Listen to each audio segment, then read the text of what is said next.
ইহুদি সম্প্রদায় হলো ইব্রাহিম আলাইহিস সালাতু ওয়াস সালামের বংশধর থেকে এসেছেন।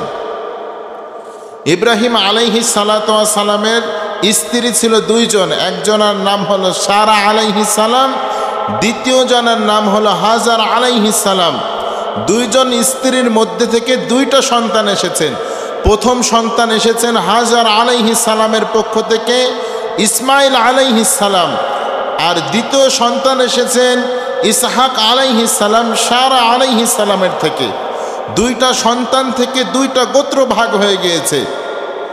ইব্রাহিম আলাইহিস সালাম ঔরুজাত সন্তান যখন ইসমাইল আলাইহিস সালাম হলো, মা হাজার আলাইহিস সালামের গর্ভ থেকে আল্লাহ সুবহানাহু ওয়া তাআলা নির্দেশ দিলেন, হে ইব্রাহিম, আপনার কলিজার টুকরা সন্তানকে আপনি মক্কার মরুভূমি ধুধু প্রান্তরে কাবা চত্বরের সামনে আপনি তাদেরকে অবস্থান করান, তাদেরকে সেখানেই রেখে আসেন।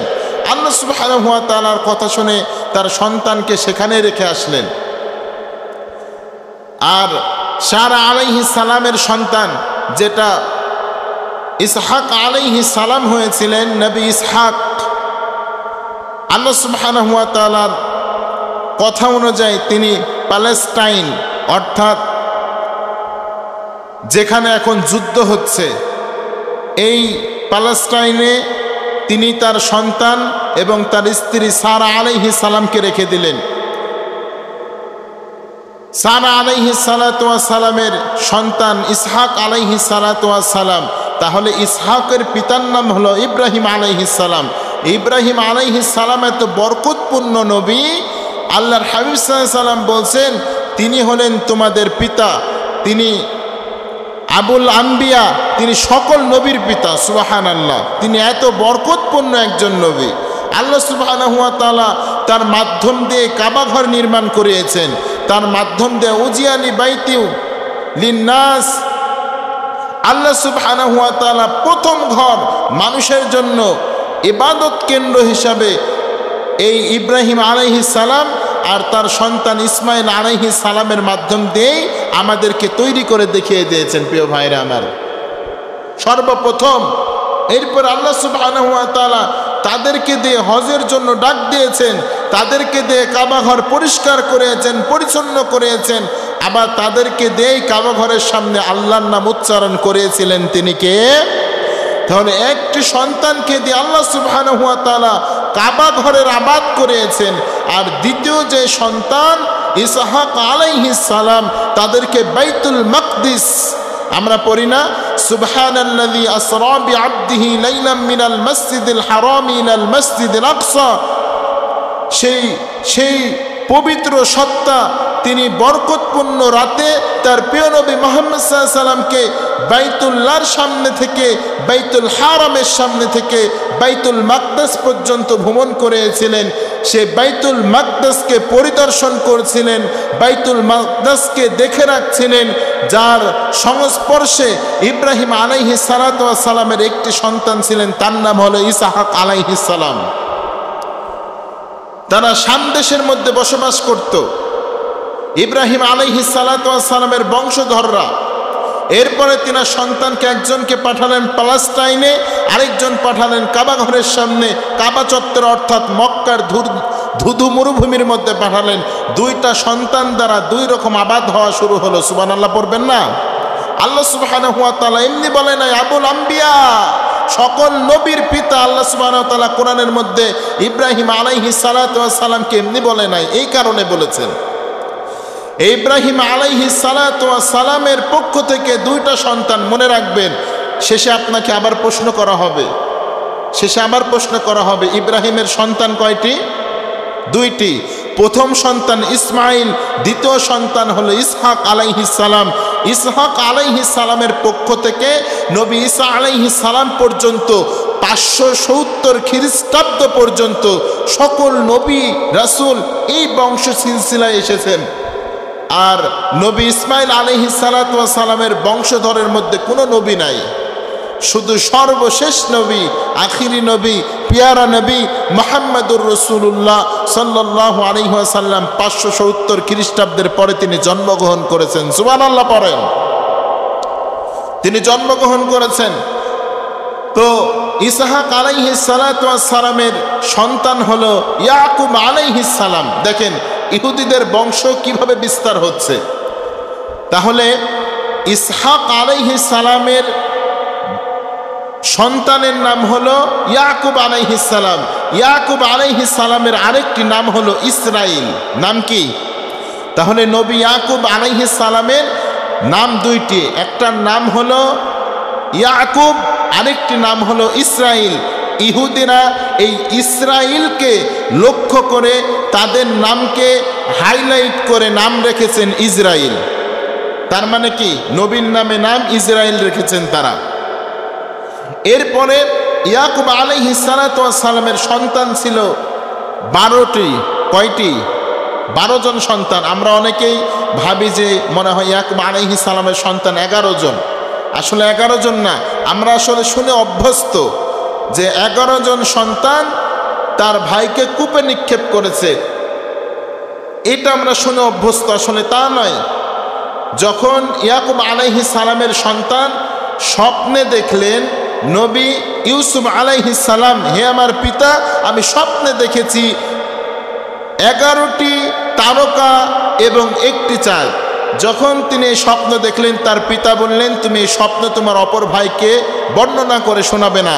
11টা তারকা দ্বারা ইয়াকুব আলাইহিস সালাতু ওয়াস সালামের 11 জন সন্তানকে বোঝানো হয়েছে, আর একটা চাঁদ দ্বারা নবী ইউসুফ আলাইহিস সালামকে বোঝানো হয়েছিল।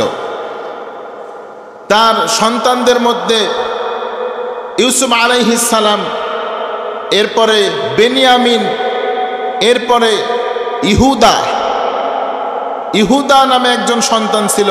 যে সন্তান ইসমাইল, যে সন্তান ইউসুফ আলাইহিস সালাতু ওয়াস সালামকে সর্বপ্রথম কূপের মধ্যে নিক্ষেপ করেছিল, সর্বপ্রথম তিনি পদক্ষেপ নিয়েছিলেন যে নবী ইউসুফ আলাইহিস সালামকে বাঁচতে দেওয়া যাবে না, কারণ আমাদের পিতা তাকে বেশি ভালোবাসে। নাউজুবিল্লাহ পড়বেন না। তাদের চক্রান্ত, ষড়যন্ত্র, তার আপন ভাই, সে নাম হলো ইহুদা। মনে রাখবেন, এই ইহুদা নাম থেকেই তাদের নাম দিয়েছেন ইহুদি। কি দিয়েছেন? ইহুদা।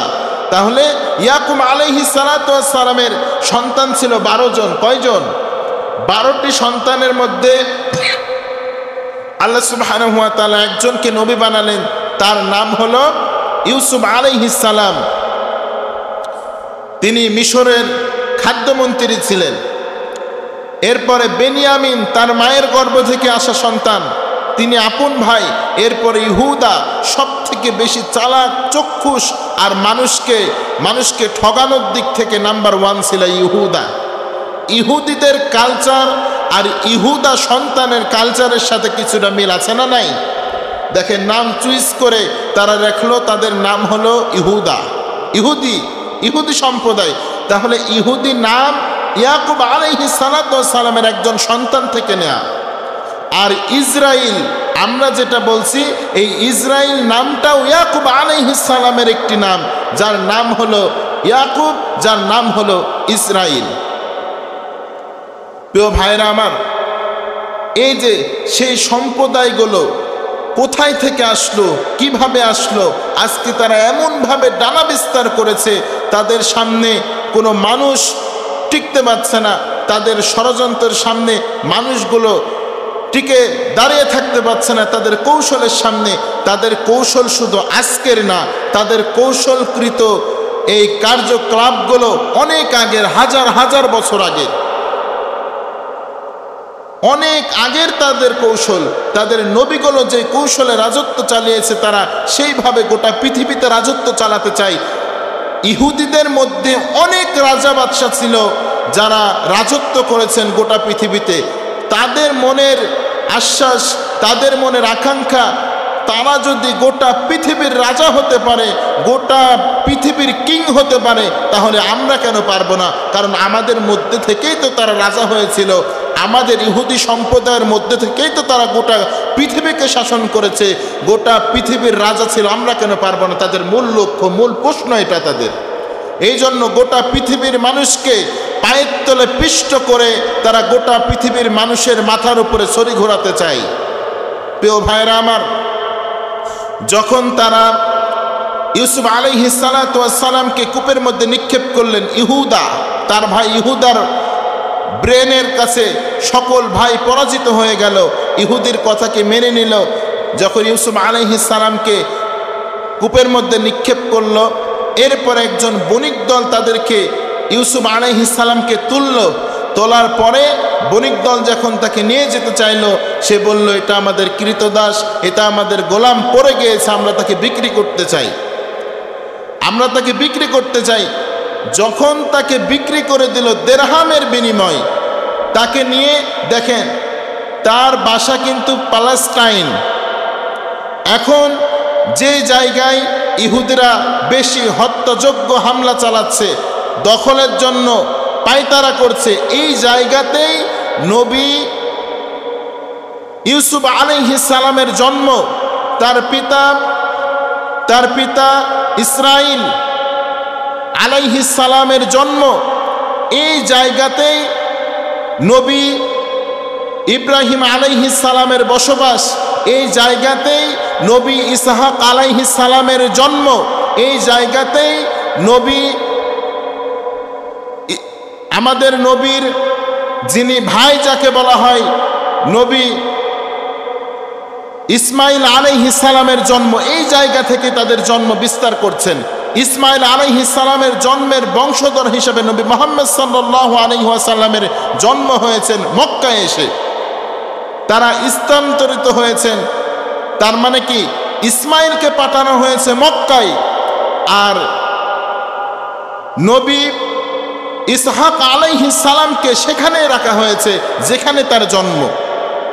তার বংশধর হিসাবে যখন ইয়াকুব তার সন্তান যখন ইউসুফ আলাইহিস সালাম আসলো, তাকে বিক্রি করে দিল, মিশরে তাকে পাঠিয়ে দেয়া হলো। এরপরে দেখেন, এরপরে যখন তিনি মিশরের খাদ্যমন্ত্রী হয়ে গেলেন, কালের আবর্তনে সময়ের বিবর্তনে, প্রিয় ভাইরা আমার, তিনি যখন মিশরের খাদ্যমন্ত্রী হয়ে গেলেন, এই সময়টাতে তিনি তাদেরকে ডাকলেন। ডাকার পরে তাদেরকে বললেন, তোমরা মিশরে থাকো, তোমরা যে ভুল করেছো, লা তাসরিবু আলাইকুমুল ইয়াউম, আমি তোমাদেরকে ক্ষমা করে দিলাম। নবীদের বৈশিষ্ট্য, তোমরা যে আমাকে কূপে ফেলেছো, তোমরা যে আমাকে হত্যা করার চেষ্টা করেছো, দেরহাম দিনারের বিনিময় বিক্রি করেছো, আমার কোনো আশ্বাস নাই, আমার কোনো এখানে মন খারাপের বিষয় নাই, প্রতিশোধ নেওয়ার আমার কোনো আকাঙ্ক্ষা নাই, আরজু নাই, আত্মনাত নাই। লা তাসরিবু আলাইকুমুল ইয়াউম, আমি তোমাদেরকে ক্ষমা করে দিলাম। আল্লাহু আকবার। তিনি ক্ষমার নিদর্শন দেখিয়েছেন। এরপরে যখন তারা প্যালেস্টাইন থেকে অর্থাৎ সিরিয়া থেকে যখন তারা মিশরে চলে গেল, তারা বসবাস শুরু করলো, তারা আল্লাহ শুকরিয়া আদায় করা শুরু করলো। আল্লাহ সুবহানাহু ওয়া তাআলা তাদের সামনে একটা অঙ্গীকার করেছিলেন। দেখেন আল্লাহ সুবহানাহু ওয়া তাআলা পবিত্র কোরআনুল কারীমের মধ্যে বলছেন, আসা রাব্বুকুম আইয়ারহামাকুম ওয়া ইন উদ্তুম উদনা।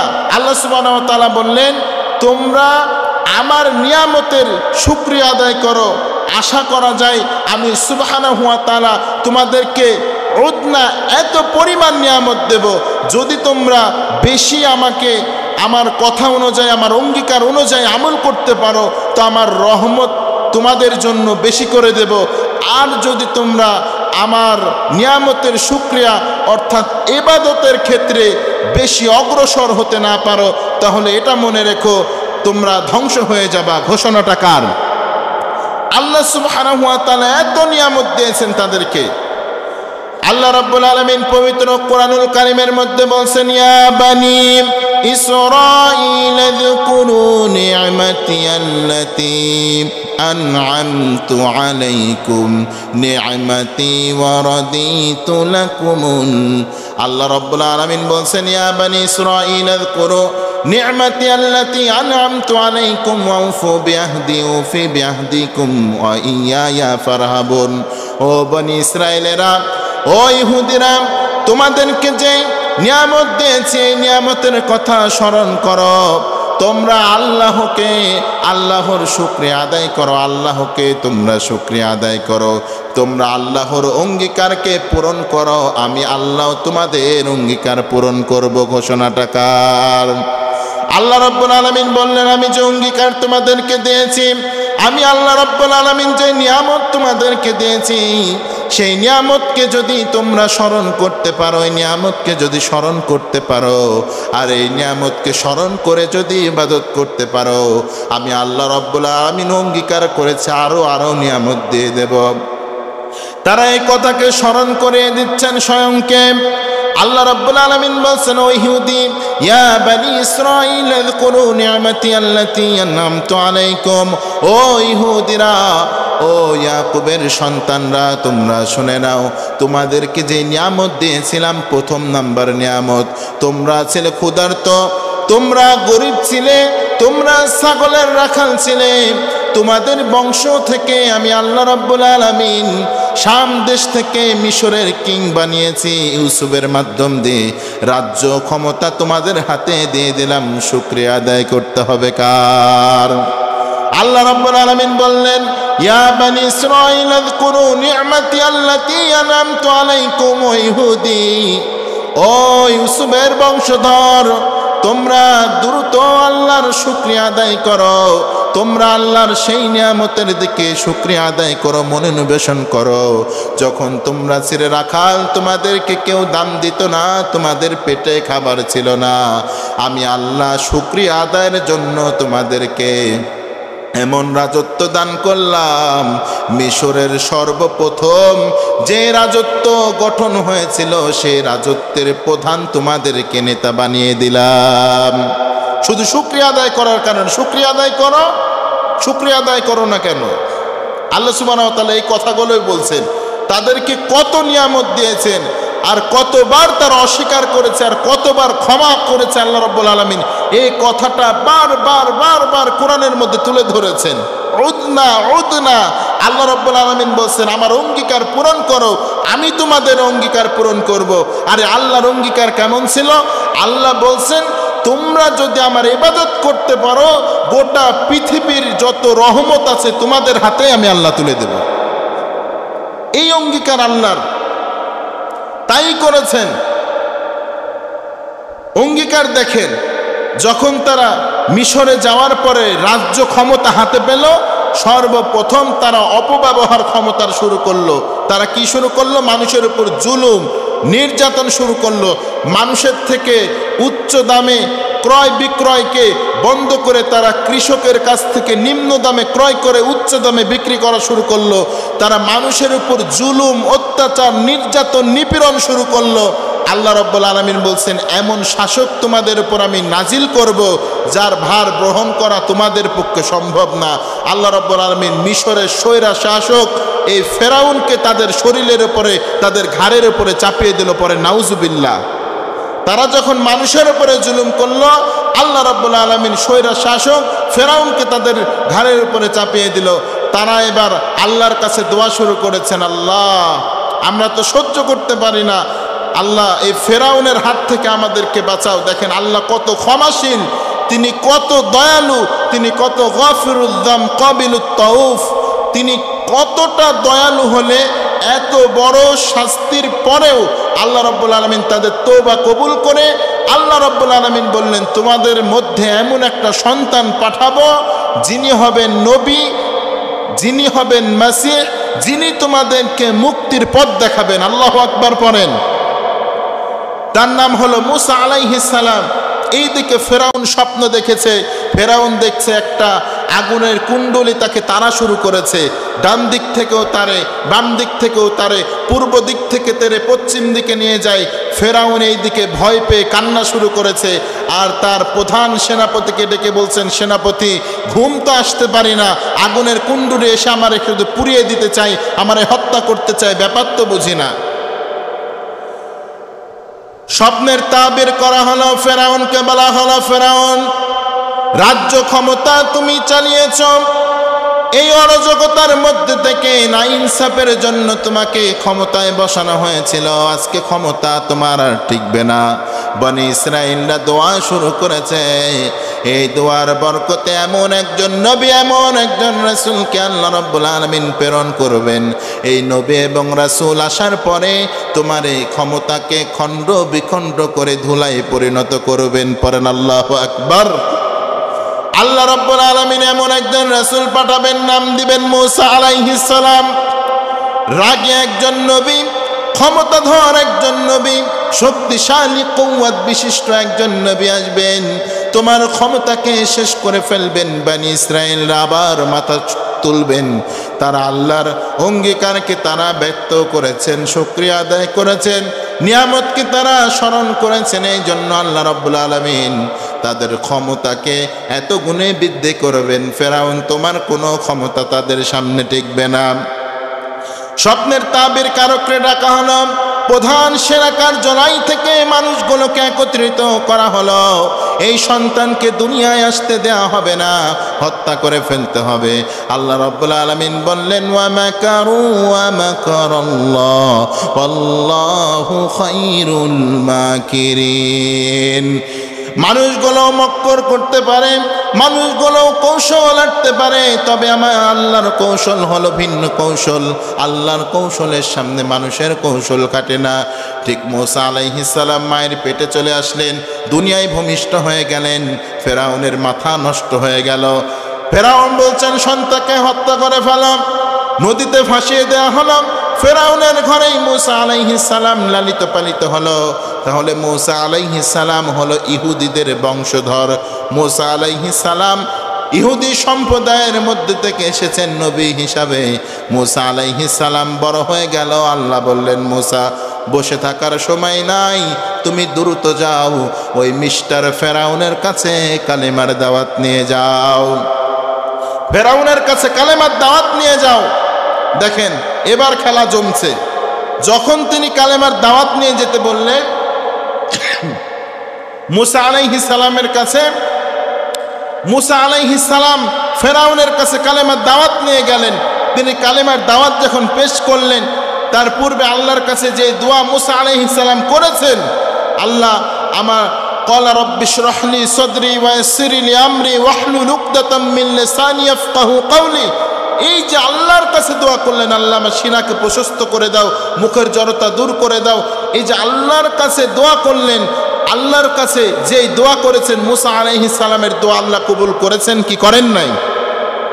আল্লাহর অঙ্গীকার, হে বনি ইসরাইল তোমরা আমার ইবাদত করো, তোমাদের যত নিয়ামত লাগবে আমি আল্লাহ রাব্বুল আলামিন ইবাদতের কারণে দিয়ে দেব। অঙ্গীকারটা কার? ক্ষমতা লাগলে ক্ষমতা দেব, রাজত্ব লাগলে রাজত্ব দেব। আরে রাজত্ব তো কি, মিশরের রাজাই তো বানিয়ে দিয়েছি। মিশরের রাজা বানিয়ে দিল, বানানোর পর তারা রাখতে পারল না। জুলুম নির্যাতনের কারণে মিশর থেকে তাদেরকে একবারে নিচে নামিয়ে দিল। এত নিচে নামালো, তাদের মতো গরিব সম্প্রদায় আর মিশরে একটাও ছিল না বনি ইসরাইলের থেকে। তারা ছিল রাজা, শুকরিয়া আদায় করেনি কার? ইয়া বনি ইসরাঈল আযকুরু নি'মাতি আল্লাতী আন'আমতু আলাইকুম ওয়া আউফু বিআহদি উফি বিআহদিকুম ওয়া ইয়্যায়া ফারহাবুন। তারা শুধু শুকরিয়া, আল্লাহর নিয়ামত ভুলে গিয়েছিল, শুকরিয়া আদায় করেনি। এই জন্য আল্লাহ সুবহানাহু ওয়া তাআলা বলছেন, এমন আমি চুবানি দিয়ে তাদেরকে ধ্বংস করেছিলাম। তাদের মতো গরিব, তাদের মতো পদদলিত এবং নিম্ন শ্রেণীর মানুষ আর মিশরে ছিল না। ঘোষণাটা কার? আল্লাহ বলছেন, আমি যাকে ধ্বংস করি পৃথিবীর কারো ক্ষমতা নাই তাদেরকে মাথা তুলে দাঁড় করানোর মতো, আর আমি যাকে দাঁড় করাই তাকে নামানোর মতো কেউ থাকে না। আল্লাহর ঘোষণা আছে না নাই? আল্লাহর এটা কথা, আল্লাহর এটা ওয়াদা। এরপরে তারা তওবা শুরু করলো, আল্লাহ মাফ করে দেন। নবী মূসা আলাইহিস সালামকে পাঠালেন। নবী মূসা আলাইহিস সালাম তিনি ফেরাউনকে দাওয়াত দিলেন, ফেরাউনের জাদুকে পরাজিত করলেন। সকল মানুষ একত্রিতভাবে কালেমা শুরু করলো পড়া, লা ইলাহা ইল্লাল্লাহ মূসা কালিমুল্লাহ। মূসা আলাইহিস সালামের এই কালিমা পড়া দেখে তিনি, ফেরাউন বলছেন মূসাকেও হত্যা করব, তার সম্প্রদায়কেও হত্যা করব। মূসা আলাইহিস সালাম যখন রাতের অন্ধকারে পালানো শুরু করলেন, তিনি যখন চলে গেলেন লোহিত সাগরের কাছে, সকল মানুষ বলছেন আমরা তো পাকড়াও হয়ে গেলাম, ধ্বংস হয়ে গেলাম। মুসা আলাইহিস সালামকে লক্ষ্য করে আল্লাহ রাব্বুল আলামিন বললেন, হে মুসা তোমার হাতে কি? তিনি বললেন, আসা, আমার হাতে আছে লাঠি। আল্লাহ রাব্বুল আলামিন বললেন, এই লাঠি দ্বারা তুমি পানির ওপর আঘাত করো। আঘাত করা মাত্রই রাস্তা হয়ে গেল 12টি। রাস্তা হলো কয়টি? 12টি রাস্তা কেন হলো? মুহাদ্দিসিনে একরামরা বলছেন, ওই যে ইয়াকুব আলাইহিস সালাম, ইহুদিদের প্রথম যিনি পিতা, যাকে বলা হয় ইব্রাহিমের সন্তান ইসহাক, ইসহাকের সন্তান ইয়াকুব যাকে বলা হয়, যাকে ইসরাইলও বলা হয়, তার সন্তান ছিল 12 জন। কয়জন? 12 জন সন্তানের 12টি গোত্র একত্রিত হয়েছে। 12টি গোত্র 12টি রাস্তা দিয়ে যাবে, একাদ গোত্র একাদ রাস্তা দিয়ে যাবে। এই জন্য আল্লাহ রাব্বুল আলামিন একটা নয়, দুইটা নয়, তিনটা নয়, 12টি রাস্তা করে দিয়েছেন তাদের জন্য। সুবহানাল্লাহ বলবেন না? নিয়ামত দেখেন, নিয়ামত কারে বলে? 3টা করলেই তো পার হয়ে যেত, 12টি করার দরকার কি? আল্লাহ রাব্বুল আলামিন বলছেন মনোমালিন্য করার দরকার নাই, 12টা রাস্তা করলাম, পার হয়ে ওই পারে চলে যাও। পার হয়ে চলে গেল, ফেরাউন ধ্বংস হয়ে গেল। এরপরে আল্লাহ রাব্বুল আলামিন বললেন, তোমরা এবার বসবাস করো তুর পাহাড়ের নিকটবর্তী স্থানে। যখন তারা তুর পাহাড়ের নিকটবর্তী স্থানে গেলেন, তার আল্লাহকে বলতে লাগলেন, আল্লাহ আমাদের তো কোনো খাবার নাই, আমাদের তো কোনো যানবাহন নাই, আমরা কি খাবো, কি করে থাকবো? আল্লাহ রাব্বুল আলামিন বলছেন, খাবার নাই, যাও, তোমাদেরকে রান্না করাও লাগবে না, ফসল ফলানো লাগবে না, আসমান থেকে ফেরেশতারা তোমাদের কাছে খাবার পৌঁছে দেবে। খাবারের নাম দিলাম মান্না ওয়া সালওয়া। মান্না ওয়া সালওয়া খাবার প্যাকেট করে তোমাদের সামনে আসবে, ঘরের সামনে আসবে, তোমরা সেখান থেকে কুড়িয়ে কুড়িয়ে তোমরা খাবা, তোমাদের পেট ভরে যাবে। আল্লাহু আকবার। রান্না করা লাগবে না, প্রসেসিং ফুড যাকে বলা হয়, প্রসেস করে ফেরেশতারা এনে তোমাদের সামনে দিবে, তোমরা শুধু খাবা। তারা কি করলো? তারা সেই ফুডগুলোকে রেখে দেয়, আগামীকাল কি খাবো, তাওয়াক্কুল নাই। হাসবি আল্লাহ, আমার আল্লাহই তো আমার উপর যথেষ্ট, এই কথা তাদের মধ্যে নাই, তাদের ভরসা নাই আল্লাহর উপরে। তারা মনে করছে আগামীকাল কি খাবো, যদি আগামীকাল ফেরেশতারা যদি এসে আমাদের কাছে খাবার পৌঁছাইতে না পারে। তাদের মনোবল দেখেন কতটা দুর্বল, তাদের মনোবল। আল্লাহ নদী পার করালেন, পাহাড়ে আশ্রয় দিলেন, এরপরে আবার জান্নাতে খাবার ফেরেশতার মাধ্যমে দিচ্ছেন। তারা বলছেন আগামীকাল যদি খাবার না পাই কি খেয়ে থাকবো আমরা? নাউজুবিল্লাহ বলেন। মনোবল শক্ত করতে হবে। এই জন্য হাদিসের মধ্যে আসছেন, আল্লাহকে যে ব্যক্তি যেইভাবে বিশ্বাস করবে সে সেইভাবে আল্লাহর সাহায্য পাবে। যদি সে কঠিন হারে বিশ্বাস করে তো কঠিন হারে আল্লাহর সাহায্য পাবে, আর যদি দুর্বল অন্তর নিয়ে বিশ্বাস করে তো আল্লাহর সাহায্য সে দুর্বলভাবেই পাবে।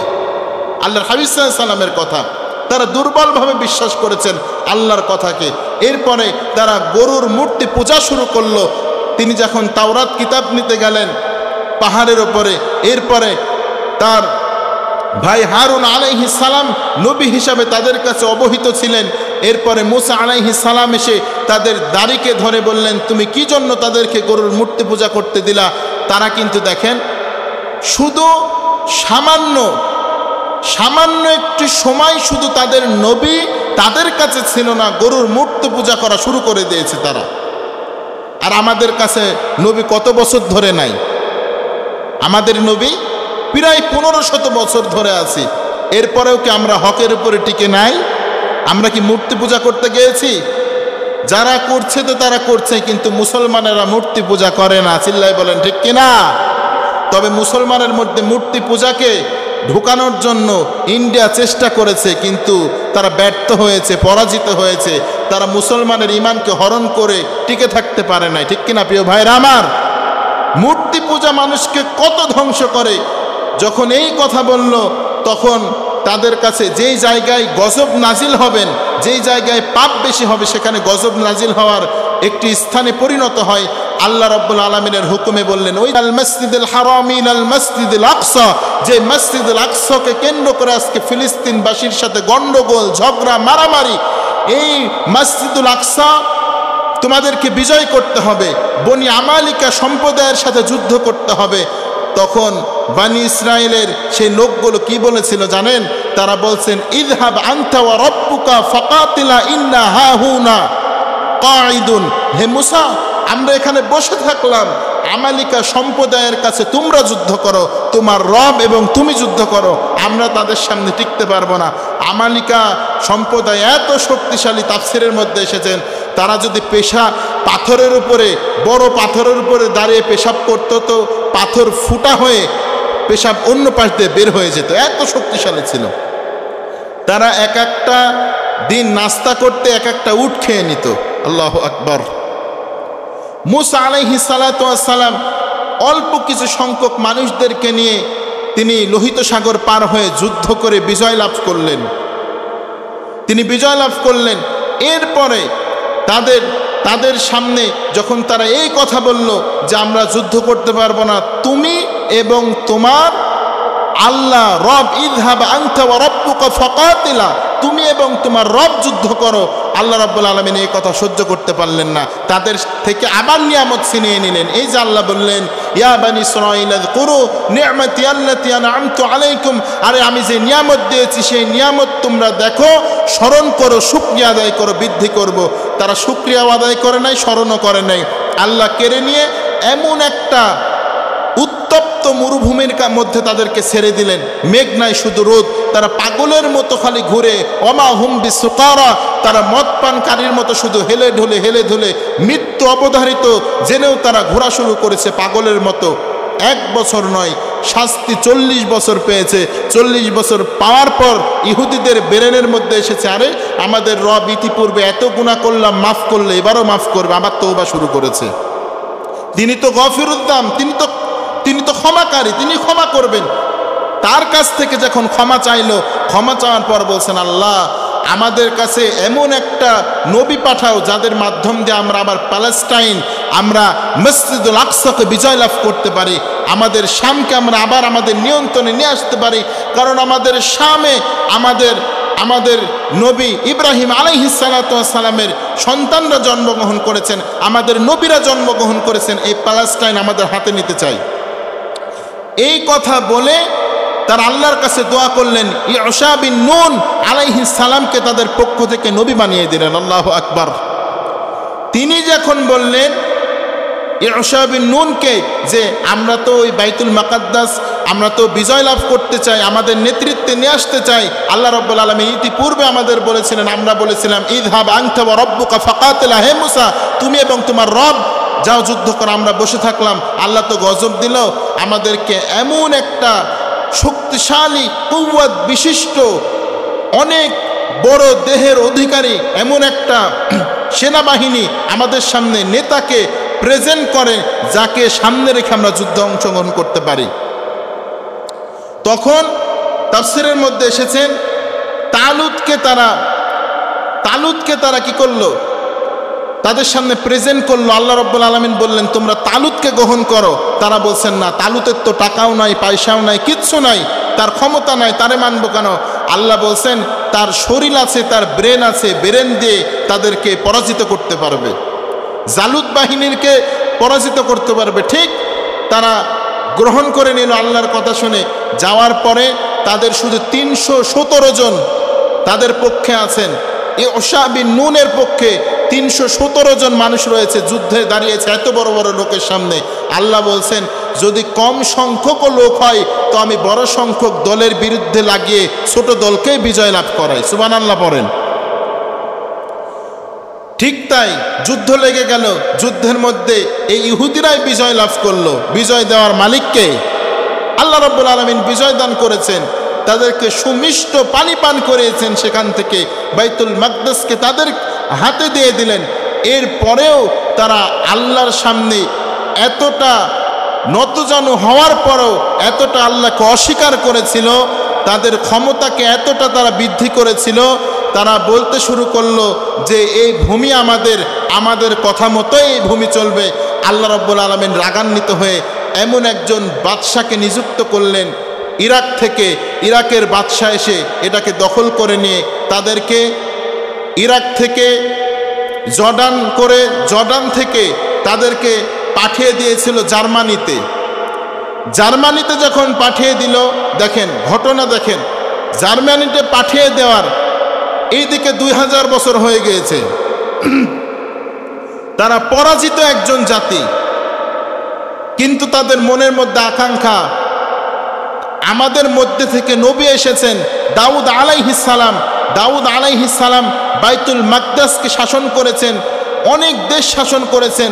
আর দাউদ আলাইহিস সালামের সন্তান এসেছেন, আমরা যাকে জানি নবী সুলাইমান আলাইহিস সালাম, তার সন্তান গোটা পৃথিবী শাসন করেছেন।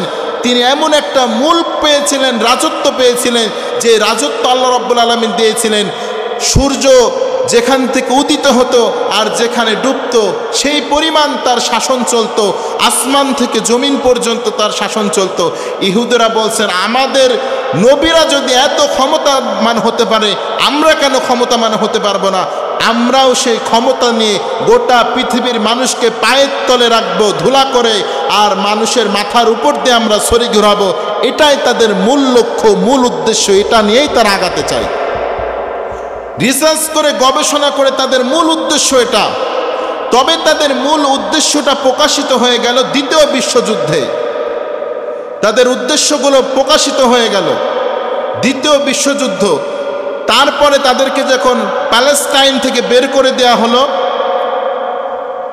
সেখান থেকে তারা কৃষক হিসাবে প্যালেস্টাইনের মধ্যে ঢুকলো, অর্থাৎ শাম দেশের মধ্যে ঢুকলো। ঢোকার পরে তারা কিছু শস্য আবাদ ফলানো শুরু করলো। সেখান থেকে দ্বিতীয় বিশ্বযুদ্ধ, এটা 1930 সালে তারা ঢুকেছে।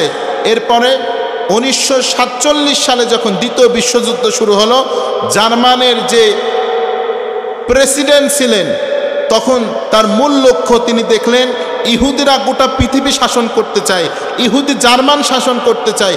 ইহুদিদের লক্ষ্য হলো গোটা পৃথিবীকে তাদের কবজায় নিয়ে আসতে, প্রযুক্তি দিয়ে তারা গোটা পৃথিবীকে শাসন করতে চায়। তিনি যখন বুঝতে পারলেন বিষয়টা, যেখানেই তিনি যাচ্ছেন সেখানেই দেখছেন ইহুদিদের কোম্পানি, ইহুদিদের পণ্য, ইহুদিদের এটা, ইহুদিদের এটা। তিনি বুঝতে পারলেন এদেরকে ধ্বংস না করলে ইহুদি গোটা পৃথিবীকে শেষ করে ফেলবে, শেষ করে ফেলবে। তখনকার সময়ের প্রেসিডেন্ট হিটলার একসাথে দ্বিতীয় যুদ্ধের মধ্যে, দ্বিতীয় বিশ্বযুদ্ধে 60 লক্ষ ইহুদিকে হত্যা করেছিল, বোম্বিং করে, গ্যাস ফায়ার করে, গুলি করে। এবং তার মূল উদ্দেশ্য ছিল জার্মানির মধ্যে কোনো ইহুদিকে রাখা যাবে না। যখন তারা গুলি ফায়ার শুরু করলো, বোমবাস্টিং শুরু করলো, ইহুদিরা এবার বড় বড় ব্যানার তৈরি করলো আর মুসলমানদের কাছে আর্তনাদ করছে।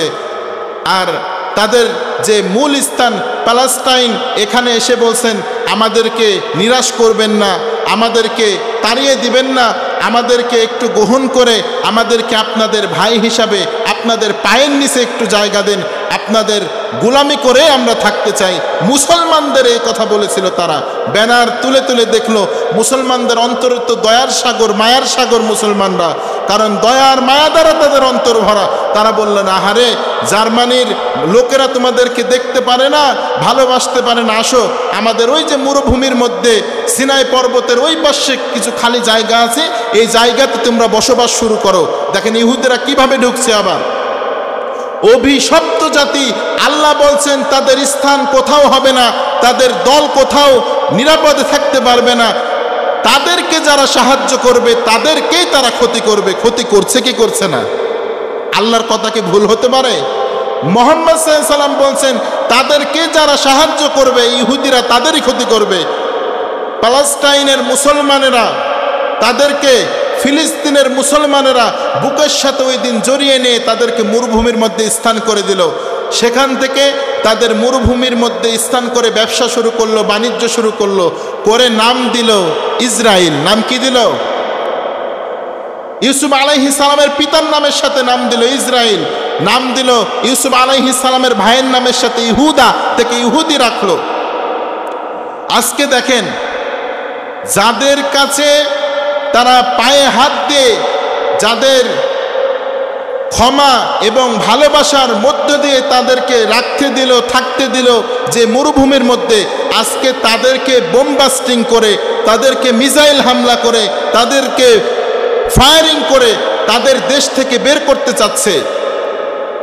আবার আল্লাহ সুবহানাহু ওয়া তাআলা কুরআনুল কারীমের মধ্যে বলছেন ইহুদিরা ততক্ষণ পর্যন্ত তাদের পূর্ণ শক্তি মানুষকে দেখাতে পারবে না যতক্ষণ পর্যন্ত তার পাশে কোনো দল তাদেরকে মদত করবে, সাহায্য করবে।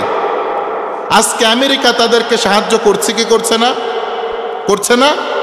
আমেরিকার প্রেসিডেন্ট ডোনাল্ড ট্রাম্প, ডোনাল্ড গজব, ওটা গোটা পৃথিবীর জন্য ওটা গজবে পরিণত হয়েছে। তিনি উঠার পর থেকে গোটা পৃথিবীতে যুদ্ধ বিদ্রোহ বেড়ে গিয়েছে। তিনি কিন্তু উঠার পূর্বে বলেছিলেন গোটা পৃথিবীকে আমি শান্তিময় করে দেব, গোটা পৃথিবীকে আমি আবার আগের পরিস্থিতিতে আমি ফিরিয়ে আনবো। সে আসার পর থেকে এতটা নতুন নতুন রুলস, নতুন নতুন নিয়ম জারি করেছে, মনে হচ্ছে কিয়ামত খুব সন্নিকটে চলে এসেছে। এত জালিম বাদশা, সে জালিম বাদশাতে পরিণত হয়েছে। প্রিয় ভাইরা আমার, ইহুদিদের সাথে সে চক্রান্ত করে বলছেন তাদেরকে সেখান থেকে বিতরিত করে ওখানে হোটেল বানাবো, ওখানে বিভিন্ন স্থান তৈরি করে আমাদের হাতে সেটাকে আমরা দখল করে নেব। দেখেন, যে ইহুদিরা এসে মুসলমানের কাছে পায়ে হাত দিয়ে সে প্যালেস্টাইনের মধ্যে প্রবেশ করলো, আজকে সেই ইহুদি প্যালেস্টাইনের মুসলমানদেরকে গুলি ফায়ার করে, বোম বাস্টিং করে, তাদেরকে পারমাণবিক অস্ত্রের আঘাতের ভয় দেখিয়ে তাদেরকে দূরে সরিয়ে দিচ্ছে, তাদের সন্তানকে হত্যা করছে, তার মাকে হত্যা করছে, মুসলমানদেরকে ঝুলিয়ে রাখছে, মুসলমানদেরকে নামাজরত অবস্থায় ফায়ারিং করছে, আজান হচ্ছে এমন অবস্থায় মসজিদের উপর বোমা নিক্ষেপ করছে এই ইহুদিরা। তার মানে কি, ইহুদিকে যারা উপকারে আসবে, ইহুদিরাই উপকারে তো আসবেই না, বরং তাদের ক্ষতি করবে। এই কথা কি দুনিয়ার মানুষের না? মুহাম্মদ সাল্লাল্লাহু আলাইহি সাল্লাম এবং মুহাম্মদ সাল্লাল্লাহু আলাইহি সাল্লামের রব ১৫০০ বছর আগে বলে দিয়েছিল না? ১৫০০ বছর আগে বলে দিয়েছে। প্রিয় ভাইরা আমার, এই ইহুদিদের উত্থান পতন এইভাবে হয়েছে। ইহুদিরা কত খারাপ জানেন? সময় তো খুব অল্প। এই ইহুদিরা আমার নবী মুহাম্মদ সাল্লাল্লাহু আলাইহি সাল্লামের লাশও তারা চুরি করতে চেয়েছিল। নাউজুবিল্লাহ পড়েন। মুহাম্মদ সাল্লাল্লাহু আলাইহি সাল্লামের লাশ চুরি করতে চেয়েছিল। দেখেন, একজন বাদশা ছিল, বাদশা নুরউদ্দিন। তার সময় তিনি বাদশা ছিলেন। বাদশা নুরউদ্দিনকে স্বপ্নে দেখানো হলো দুইজন লোক এসে মুহাম্মদ সাল্লাল্লাহু আলাইহি ওয়াসাল্লামকে ডিস্টার্ব করছেন। নীল চক্ষু বিশিষ্ট দুইজন লোক মুহাম্মদ সাল্লাল্লাহু আলাইহি ওয়াসাল্লাম স্বপ্নে দেখালেন। বাদশা নুরউদ্দিন যখন নামাজরত অবস্থায় ঘুম চলে এসেছেন, তখন এসে বলছেন, হে বাদশা নুরউদ্দিন, দুইজন ইহুদি এসে আমাকে খুব ডিস্টার্ব করছে, খুব জ্বালাচ্ছে। নবী করিম সাল্লাল্লাহু আলাইহি ওয়াসাল্লাম স্বপ্নে দেখালেন। তিনি উঠলেন, উঠে তিনি ভাবছেন, নবী আমার স্বপ্নে এসেছেন, নবীর স্বপ্ন তো মিথ্যা হতে পারে না, শয়তান তো মুহাম্মদ সাল্লাল্লাহু আলাইহি ওয়াসাল্লামের আকৃতি, তিনি তো ধরতে পারেন না। তিনি এই স্বপ্ন দেখার পরে মুহাম্মদ সাল্লাল্লাহু আলাইহি ওয়াসাল্লামকে স্বপ্নে দেখার পরে তিনি 2 রাকাত নামাজ পড়ে ঘুম চলে আসলেন। দ্বিতীয়বার আবার মুহাম্মদ সাল্লাল্লাহু আলাইহি ওয়াসাল্লাম স্বপ্নে আসলেন, হে বাদশা নুরউদ্দিন, দুইজন ইহুদি আমাকে ডিস্টার্ব করছে। তৃতীয়বার তিনি নামাজ পড়ে আবার ঘুমালেন। এরপরে ফজরের নামাজ পড়ে তিনি তার যে প্রধান সেনাপতি, প্রধান যে মন্ত্রী ছিল, তার কাছে যেয়ে যখন পরামর্শ করলেন, সে মন্ত্রী বলছেন, হাই হাই, আপনি এখনো পর্যন্ত বসে আছেন, নিশ্চয়ই মুহাম্মদ সাল্লাল্লাহু আলাইহি সাল্লামের রওজা মোবারক থেকে তিনি খুব বিপদের মধ্যে রয়েছেন। মুহাম্মদ সাল্লাল্লাহু আলাইহি সাল্লামকে বিরুদ্ধে কৌশল অবলম্বন করা হয়েছে, ইহুদিরা করেছেন। তিনি 16,000 সৈন্য নিয়ে গোটা মদিনায় ঘিরে ফেললেন। ঘোষণা দিলেন, হে মদিনাবাসী, তোমরা মদিনার মধ্যে প্রবেশ করতে পারবা, তবে মদিনা থেকে কেউ বের হতে পারবা না। তোমাদেরকে আমি একদিনের মেহমান করতে চাই। তোমরা একদিন আমার কাছে এসে মেহমানদারি গ্রহণ করবা, আমার কাছ থেকে তোমরা খাবার খাবা এবং আমার সামনে তোমরা কৌশল বিনিময় করে যাবা, মুসাফা করে যাবা, সবাই তোমরা আমার কাছে আসবা। তিনি খাবার খাওয়ানো শুরু করলেন। 1 দিন, 2 দিন, 3 দিন ওই দুইজন লোককে শুধু খুঁজে পাই না বাদশা নুরউদ্দিন। বাদশা নুরউদ্দিন বলল, যাদের জন্য এত খাবার দাবারের করলাম তাদেরকে তো পাই না। পাশ থেকে একজন লোক বলছে যে, হে বাদশা নুরউদ্দিন, আমরা মদিনাবাসী সবাই খানা খেয়েছি, ইমাম থেকে শুরু করে মুয়াজ্জিন থেকে শুরু করে সাধারণ মানুষ, আমরা সবাই খানা খেয়েছি, 2 জন ব্যক্তি খানা খাইতে আসে নাই। এই কথা শুনে তার মনের মধ্যে কিউরিসিটি জেগে উঠলো, 2 জন ব্যক্তির কাছে আমার নিয়ে চলো। যাওয়ার পরে দেখা যাচ্ছে মুহাম্মদ সাল্লাল্লাহু আলাইহি সাল্লামের যেখানে রওজা মোবারক, যেখানে আমার নবী বিশ্বনবীকে শাহিদ করা হয়েছে, যেখানে রওজায়ে আতহার যাকে বলা হয় মুহাম্মদ সাল্লাল্লাহু আলাইহি সাল্লামের জান্নাতুল যে জান্নাতের যে স্থান যাকে বলা হয়, যে স্থানের পাশে মুহাম্মদ সাল্লাল্লাহু আলাইহি সাল্লামকে তার হুজরাখানায় রাখা হয়েছে, তার হুজরাখানার পাশে তারা তাঁবু গেড়েছেন ঠিক 200 গজ দূরে। তাকে নিয়ে যাওয়া হলো, তাকে বলা হলো, দুইজন ব্যক্তিকে দেখে বাদশাহ নুরউদ্দিন চিনতে পারলেন। সঙ্গে সঙ্গে বললেন, বাদশাহ নুরউদ্দিন তোমরা কোথায় থেকে এসেছো, কি জন্য এসেছো এখানে? ইহুদিদের বুদ্ধি দেখেন, ইহুদিরা বলছেন আমরা হজ করেছি, হজ করার পর মুহাম্মদ সাল্লাল্লাহু আলাইহি সাল্লামের কবরস্থানে এসে আমরা মুনাজাত করেছি, রণজারি করেছি। প্রিয় ভাইরা আমার, এই কথা বলে তারা বলছেন আমরা শনিবার হলে আমরা মসজিদে কুবায় যাই নামাজ পড়তে, শুক্রবার আসলে আমরা জান্নাতুল বাকিতে যে কবরস্থানে যে দোয়া করি। মুহাম্মদ সাল্লাল্লাহু আলাইহি ওয়াসাল্লামের কবরে প্রতিটা দিন সকালের নামাজের পরে আমরা কবর জিয়ারত করে আসি, আমরা দোয়া করে আসি। মুহাম্মদ সাল্লাল্লাহু আলাইহি ওয়াসাল্লামের কবরের যে রহমত বরকত, সেখান থেকে আমরা বরকত নিয়ে আমরা চলাফেরা করছি। এই কথা শুনে বাদশার মনের মধ্যে থেকে সন্দেহ যায় না। সকল সেনাবাহিনী বলছেন, হে বাদশাহ, এদের মতো ভালো মানুষ কি হয়, চলেন অন্য জায়গায় আমরা খুঁজি। তিনি চলে আসবেন। শেষ মুহূর্তে তারা যেখানে নামাজ পড়ে, এই নামাজের জায়নামাজের কাছে তাদের চোখ পড়ে গেল। বাদশাহ নুরউদ্দিন জায়নামাজকে সরাতে বললেন, জায়নামাজ সরালো মন্ত্রী। এরপরে দেখছেন চাটাই সরালেন। এরপরে দেখছেন বড় একটি পাথর সরানোর পর দেখছেন সুড়ঙ্গ, একটি বড় সুড়ঙ্গ দিয়ে যাইতে যাইতে দেখছেন মুহাম্মদ সাল্লাল্লাহু আলাইহি ওয়াসাল্লামের ঠিক লাশের কাছে সে পৌঁছে গিয়েছে। মুহাম্মদ সাল্লাল্লাহু আলাইহি ওয়াসাল্লামের লাশের পায়ের নখ বের হয়ে গিয়েছে। আর কিছুদিন হলে মুহাম্মদ সাল্লাল্লাহু আলাইহি ওয়াসাল্লামের লাশ চুরি করতে তারা চুরি করে ফেলতো, এমন একটা পর্যায়ে তারা চলে গিয়েছেন। মুহাম্মদ সাল্লাল্লাহু আলাইহি ওয়াসাল্লামের লাশের কাছে তিনি গেলেন। যাওয়ার পরে উঠে আসলেন, এসে বলছেন, ইহুদি তোদের যে ষড়যন্ত্র আমার সামনে, তোরা ব্যর্থ কর, কি করে তোরা এই কাজ করতে পারলি? তারা বলছেন, আমাদের যাই বড় ইহুদি, আমাদের যাই মদত দেয়, টাকা পয়সা দিয়ে আমাদেরকে পাঠিয়েছে, আর বলেছে তোমরা যদি মুহাম্মদ সাল্লাল্লাহু আলাইহি ওয়াসাল্লামের লাশ আমাদের কাছে নিয়ে আসতে পারো, যত টাকা নিবা, যত সম্পদ নিবা, সব কিছু তোমাদেরকে দিয়ে দেব। তবে মুসলমানদের যে হাড়, হৃদয়, এই হৃদয়কে হরণ করে চুরি করে আমাদের হাতে দিতে হবে। এই ইহুদিদের কালচার দেখেন। তখন বলা হলো, কিভাবে তোমরা চুরি করেছো? বলছেন, রাতের আধারে 2 বছর ধরে খনন করছি, এই 200 গজ মাটি এখান থেকে খনন করি, পানি খাওয়া মশকের মধ্যে থেকে মাটিগুলোকে ভরে মদিনার বাহিরে ফেলে দিয়ে আসি, আবার রাত্রিবেলা এই কাজ করি, আবার তাহাজ্জুদের সময় এই কাজ করি। করতে করতে যখন মুহাম্মদ সাল্লাল্লাহু আলাইহি ওয়াসাল্লামের ঠিক কাছে চলে গিয়েছি, তখন থেকে মাটির ভূমিকম্প শুরু হয়েছে। মনে হচ্ছে আসমান ফেটে মাথার উপরে পড়বে, বিকট আওয়াজ আমাদের কানের মধ্যে আসতে। আজকে 7 দিন হচ্ছে, 1 সপ্তাহ ধরে আমরা ওর মধ্যে নামতে পারি নাই, না হলে 1 সপ্তাহের মধ্যে মুহাম্মদ সাল্লাল্লাহু আলাইহি ওয়াসাল্লামকে চুরি করে আমরা আবার ইউরোপে ফিরে যেতে পারতাম। আমরা ইউরোপের বড় বড় ইহুদিদের কাছে মুহাম্মদ সাল্লাল্লাহু আলাইহি ওয়াসাল্লামের লাশকে বিক্রি করতে পারতাম, অনেক টাকার বিনিময়ে, পারি নাই। তিনি এই কথা শুনে কান্না শুরু করলেন। আর মুহাম্মদ সাল্লাল্লাহু আলাইহি ওয়াসাল্লামের লাশের কাছে যে তিনি সালাম জানালেন বাদশাহ নুরউদ্দিন, আর বললেন, ইয়া রাসূলুল্লাহ, ইয়া হাবিবাল্লাহ, এত বড় খেদমত করার তৌফিক আপনার মাধ্যম দিয়ে আমার হয়েছে, ইয়া রাসূলুল্লাহ, আপনাকে নিরাশ করব না। এই কথা বলে তিনি মাটিগুলোকে আবার বন্ধ করে দিলেন। বন্ধ করে দিয়ে ওই ইহুদিদেরকে আগুন জ্বালিয়ে মানুষের সামনে পুড়িয়ে দিলেন। 11 দিন ধরে সে আগুন জ্বলেছে। আর 1000 মন সীসাকে সে গলিয়ে মুহাম্মদ সাল্লাল্লাহু আলাইহি ওয়াসাল্লামের রোজার পাশ দিয়ে ঢালাই দিয়ে দিয়েছেন, যেন মুহাম্মদ সাল্লাল্লাহু আলাইহি ওয়াসাল্লামের লাশকে তারা চুরি করতে না পারে আর ষড়যন্ত্র করতে না পারে।